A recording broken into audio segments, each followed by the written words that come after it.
One, two.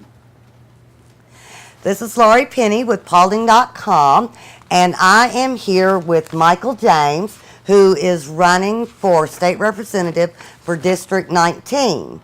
You're kind of a new guy on the whole political scene here in Paulding. I am. And a lot of people said, who is that guy? Where did he come from? So, Michael, a lot of things that people want to know, first of all, is about your background. They want to know where you come from and what things might qualify you for the position. So give me a little quick, Yeah. If you go all the way back, I grew up in Alabama, and I moved over here about 7 years ago. But in Alabama, when I started working, I was working for a company, Drummond Company. I started weighing coal trucks, and I moved up with that company. I was a foreman in the mines and went into quality control. And at one point, I decided I need to go back and get my college education. I had 1 year of college, so I went back and, with the help of student loans, obtained my undergraduate marketing. I moved over to Georgia probably, well, I already said it was 7 years ago, and met my wife. She is a therapist at Inner Harbor, works with at-risk kids. At that point, when I moved over here, she suggested that I work with kids. She thought I would be good with kids. Well, my background had only been in the mining industry and management, and I was a loan officer at a credit union.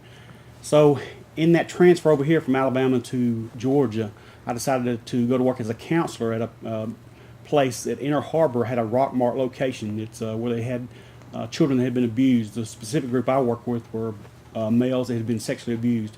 And I found that I had a real heart for kids like that. I had gone through tough times in my own life, not sexual abuse, but some tough times, and it gave me a heart for them, and it's just like a new point or step in my life that I found that was my calling at my age. I became a teacher, certified teacher with Georgia through the alternative program. And I've taught in Polk County, an alternative school there. I've taught in Paulding County at Dobbins Middle School under Dr. Ross, and I'm trying to think of the person before him, but and that's where I am today. And I've experienced some things, whether it's through just what I've seen in school systems. There's some great school systems. I worked in Fulton. I worked at Cobb for a short time. I worked in alternative schools, and I've seen some things, some really great things, and I've seen some things that are really disturbing, and I would like to make a change in those things.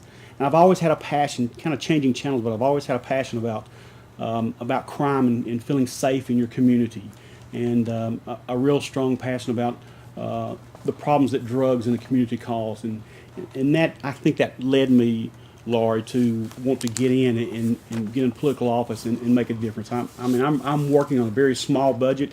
My wife, I love her. She gave me $4,000 and said, "Honey, do what you can with it." So I'm operating on a prayer and a small budget, but I know that I can make a difference if I get to the Capitol. So that's really why you're running, is that you really want to see some change on some fundamental levels, and I had kind of looked over your bio, and you had a passion for a couple of things. Right. But one thing I want to ask you first and foremost is I think that we should hold public servants up to a higher level, a higher standard. So, in your mind, what would disqualify a person from serving the people of Paulding County? I guess things what I've heard in politics. If I knew that I guess to me myself, if I knew that I had had an arrest record, whether it was for insurance fraud or assault or abuse or whatever it was for, I myself wouldn't run for that office, and I wouldn't expect the people in my district or state to want me to represent them. And you're right, Laurie. I do feel like that. We have a responsibility to be represented by the best person possible. Right. I don't think there's any perfect person out there, and I know everybody makes mistakes. But at the same time, we have a responsibility to run for office. I feel like if we've got a good record and we can represent the people well. Okay.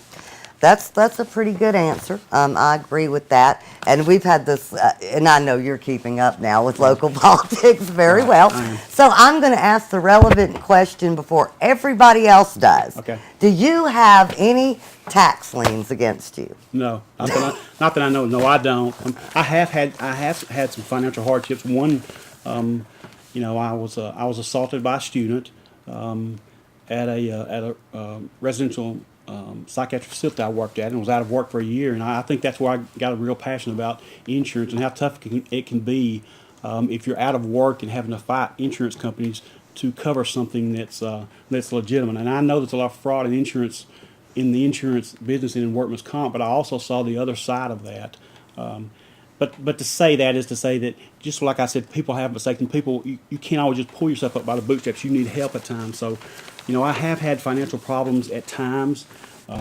Digging out of a hole. We all have. Yeah. This And economy has been very rough. Yeah. There's almost nobody that has not been touched, except for. And I asked someone this question: Do you know the one industry that has been the least negatively impacted by this economy?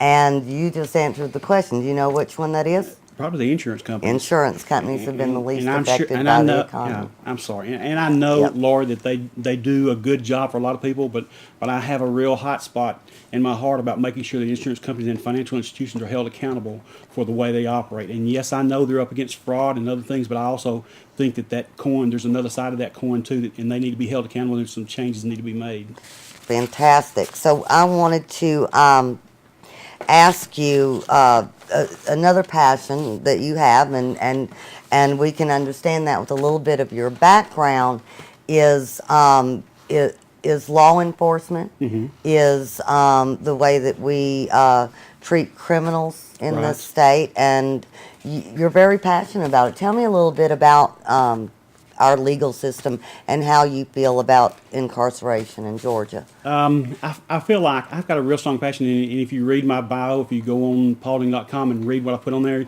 you may even think I'm radical as far as what I put on there as far as death penalty if you're a drug dealer, not user, but a dealer, and you've been caught 3 times, and I feel like you should be considered for a death penalty. I know the lives that drugs have destroyed, and I'm tired of seeing it go on and spending money again and again, and putting somebody that's been a drug dealer and destroyed lives in prison and leaving them there for life and paying $40,000 a year for that person just to sit there watching cable TV.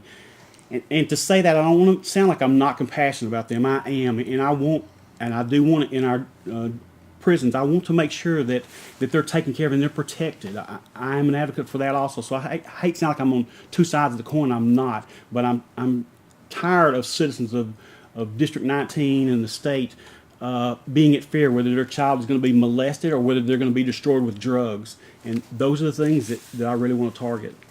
Okay, and so obviously from looking at your bio, education is a passion for you. It is. And here in Georgia, we know that at one point we were dead last. We're climbing up that ladder. We're Right. climbing out of it, but not fast enough. Right. And I understand that you'd like to see that improve. So let's get a little bit deeper into this.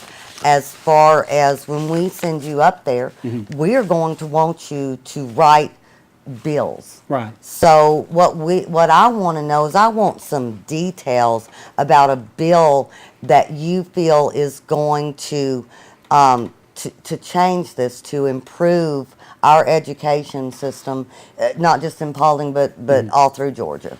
I think one bill, and just a little background before I get into the bill, but one thing is I know as a teacher I've worked and I've worked with some great teachers, and I've worked for, I've not worked for, I worked with some great teachers, and there are some bad teachers. That's just a fact. I've worked 7 years. I've seen it. That's the way it is in any industry. But Georgia in District 19, there are some really good teachers, and there's some small areas we taken care of there, but there needs to be something looked at the administrative side and at the superintendent level about holding people accountable. And I'm talking about administrators, and I'm talking about the school superintendent accountable for making sure there's a safe environment where kids can learn and the environment can be cohesive to learning. Kids are not going to learn if they don't feel safe, if it's not a cohesive environment. They like the classroom's out of control. That has a lot to do with administration and then making sure that they're standing behind teachers and making sure that there's documentation that not only just the teachers but the parents can come into school and get a copy of that documentation and even fill out that documentation to report problems, whether it's bullying, mentally or physically or whatever it is. Parents, if you lay out a conduct report where parents can come in and fill the same conduct report a teacher filled out and get a copy of it, then somebody's going to be held accountable for it. Right now, I feel like there's too much cover up right now in some administrations trying to make sure their school's not seen as a hard crime school. That's garbage. There's kids being hurt by that. And to go on and say that, I've worked for some fine administrators too. Dr. Ross, we didn't always see eye to eye, but he was a great man, and I would never feel any problem working or seeing my kids to his school. And some other administrators throughout Polk, Cobb, and Fulton County. So I don't want to just paint it like it's all an administrative problem or school superintendent problem, but those are areas that have not been looked at. And sometimes it's not a people problem, it's a procedure problem. You've got to do what you said, Laurie, introduce legislation that will make those procedures in place to help the administrators and help the teachers. So I know that I've read your bio, and your bio is on Paulding.com, is it not? It is. They can click on your name Right. anytime that they see it on the screen. It will go to your about me page in Right. your profile, and you can read his entire biography and the things that he would like to change and to improve in Paulding County. Also, you can, as far as I know, because I contacted you through email. You did. I contacted you by phone. Right. You may have a lot of emails to answer and a lot of phone calls. So people have to be patient when They someone's running for office, and you can contact Michael that way. Mm-hmm. And we look forward to watching you run a really good, clean race in Paulding County. Thank you, Lauren. I look forward to representing the people of District 19, and I will do a good job.